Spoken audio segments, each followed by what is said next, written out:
Hello, I'm Ray Suarez. Welcome to a working model of how the NewsHour might look in the world of digital interactive television. The big change for our program will be more choice, and as options like time shifting, personalization, and video on demand become more commonplace, correspondents and producers will be able to create reports that provide more depth than ever for those NewsHour viewers who want it. Digital technology puts the power of choice in viewers' hands. Some will simply watch the broadcast in the traditional way, in real time, without any enhancements on their TV screens. Others will choose to view enhancement options. They make the call. One thing to note before we go, television sets are becoming wider. The standard viewing area will soon be in a 16:9 aspect ratio. During the transition, as equipment is being upgraded, producers will have to invent aesthetic solutions for mixing video sources with different proportions. One option is to create a background that matches the look and feel of the set. So, on to the program. Grab a remote and let's go.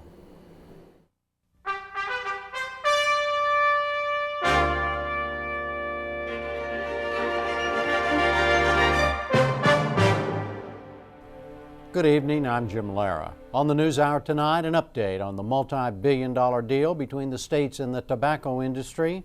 Elizabeth Farnsworth interviews the new president of Chile about the Pinochet case and other matters.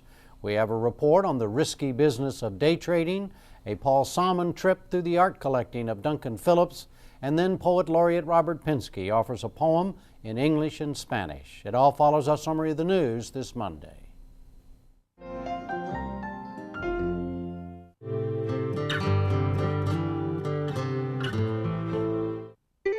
And by the Corporation for Public Broadcasting. This program was also made possible by contributions to your PBS station from viewers like you. Thank you. This was another busy and uncertain day on Wall Street. The end result for the NASDAQ index was a 20-point gain to close at 4,169. The Dow Jones Industrial Average fell 130 points to close at 11,033. Smart TVs, TVs with computer capabilities, will soon be able to personalize a story. Here, you're able to see your own stock portfolio and customize the way the information is presented. Yesterday, the stock market had its most volatile day ever. Both the NASDAQ and the Dow fell 500 points before staging rallies. There was new information today on the last minutes of Alaska Airlines Flight 261. Federal investigators recovered the cockpit voice recorder last night from the crash site off Southern California. They said it confirms witness accounts that the plane flew upside down and corkscrewed into the sea. As the recording began, the flight crew was discussing an existing problem with the airplane's stabilizer trim. The airplane's out-of-trim condition became worse as the crew attempted to diagnose or correct the problem. The airplane descended, but the crew was able to arrest the descent. Then control was suddenly lost.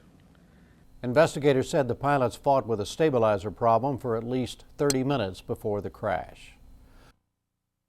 Another feature of smart TVs will be the ability to load computer-like applications. In this case, you can explore a 3D model of a horizontal stabilizer.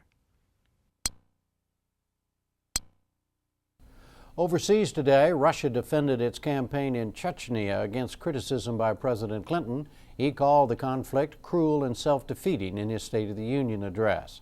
A top Russian official said the West does not understand the situation. In Grozny, Russian troops and Chechen rebels were still locked in fierce street battles. We have this report from Louise Bates of Associated Press Television News. Fighting is continuing in Grozny as Russian troops proceed to advance on the city center, in particular Minutka Square. Some enhancement prompts will encourage viewers to save material for later instead of interrupting the narrative flow. We call this bookmarking and enhancement. As you can see, the globe icon at the bottom left has a B, indicating that you can bookmark Russian television coverage of the Chechen conflict.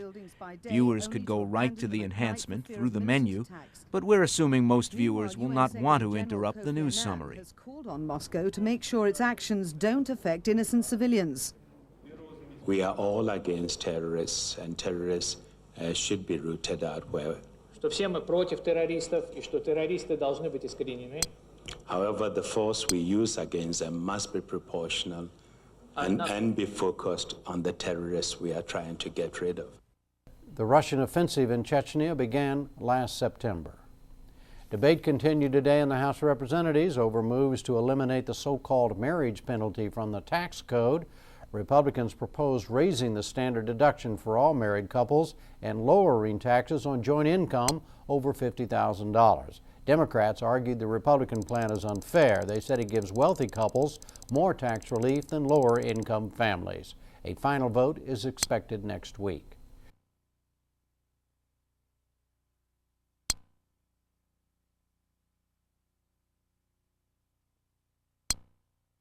And that's it for the news summary tonight. Now it's on to the tobacco settlement, Chile's new president, day trading, the art of Duncan Phillips, and poet laureate Robert Pinsky. For a live show like the NewsHour, some features will only be available once the content has been delivered to a video-on-demand system. When the NewsHour has a live newsmaker interview or any other live feature that hasn't happened yet, the option bar will indicate when it will become available.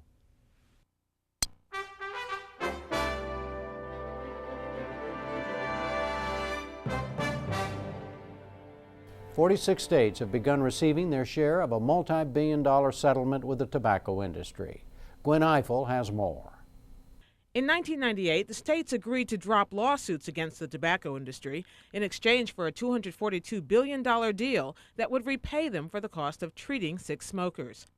This document represents far and away the best deal, the best plan that we could have accomplished. In January, tobacco companies began making the first of 25 annual payments to the states, but controversy surrounding the settlement is not over. Lawsuits have been filed in 8 states claiming individual smokers should receive a portion of the tobacco money. To discuss the legal challenges surrounding tobacco, we turn to NewsHour regular Jan Crawford Greenberg, National Legal Affairs correspondent for the Chicago Tribune. There seems to be so much money at stake, so many players at stake, but no clarity yet on who actually is going to end up getting any of this money. That's right, and as we've seen time and time again, tobacco is an incredibly controversial issue. People on both sides, the industry and the opponents, have dug in their heels, and they're going to fight it all the way. Jan Crawford Greenberg, thank you very much. Thank you. Our look at the tobacco settlement concludes with resources from your local PBS station. Digital technology will enable the NewsHour to provide local content keyed to the national broadcast through a local national partnership. In this example, a viewer in Connecticut can tap into the government, health, and educational resources of Connecticut Public Broadcasting. First, assuming again that other monies are ever dedicated towards this effort. And those Smart TV technology allows producers to communicate with viewers. In order to match a broadcast with a live event, such as a forum, with a NewsHour guest, we're using an alert feature that tells you, the viewer, what you must do if you want to participate. If you had turned on the program after the live event, you wouldn't be able to participate, but you'd be able to see it as an archived option. Model cessation program for school-aged children, which was a suggestion from CC and Ed Schmidt that I incorporated.